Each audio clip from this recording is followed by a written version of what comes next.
দিনের শেষ ভাগ থেকেই কুয়াশা পড়তে শুরু করে ঠাকুরগাঁওয়ে। বেলা গড়ানোর সাথে সাথে ঘন কুয়াশার চাদরে ঢাকা পড়ে আকাশ। শীত বেড়ে যাওয়ায় সবচেয়ে বেশি দুর্ভোগে পড়েছেন শ্রমজীবী ও খেটে খাওয়া মানুষেরা।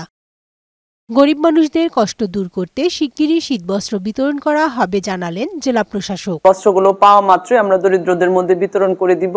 এরপরেও যদি আরো প্রয়োজন হয় সেখানে স্থানীয় পর্যায়ে আমাদের কিছু ক্রয়ের সক্ষমতা রয়েছে, সেই টাকা দিয়ে শীতবস্ত্র কিনে গরিবদের মধ্যে বিতরণ করা হবে। পঞ্চগড়ে গত কয়েকদিন ধরে তাপমাত্রার পারদ ওঠানামা করছে, এতে করে কমতে শুরু করেছে রাতের তাপমাত্রা। কনকনে শীতে ঠান্ডার হাত থেকে রক্ষা পাওয়ার জন্য সকালে ঝলমলে রোদের আলোতে বসে উষ্ণতা নিতে দেখা যায় শীতার্ত মানুষদের। আজ দেশের সর্বনিম্ন তাপমাত্রা রেকর্ড করা হয়েছে তেঁতুলিয়ায় 10.4 ডিগ্রি সেলসিয়াস। এদিকে আবহাওয়া অফিসের পূর্বাভাসে বলা হয়েছে তাপমাত্রা আরও কমতে পারে। লালমনিরহাটেও হিমেল হাওয়া আর কনকনে শীতে বিপর্যস্ত হয়ে উঠেছে স্বাভাবিক জীবনযাত্রা। বিকেল হতেই বাড়ছে হিমেল হাওয়া আর কনকনে ঠান্ডা। ঠান্ডায় বেশি ভুগছে শিশু, বৃদ্ধ ও নিম্ন আয়ের মানুষ। ইতোমধ্যে জেলা প্রশাসনের পক্ষ থেকে দরিদ্রদের মাঝে শীতবস্ত্র বিতরণ শুরু হয়েছে।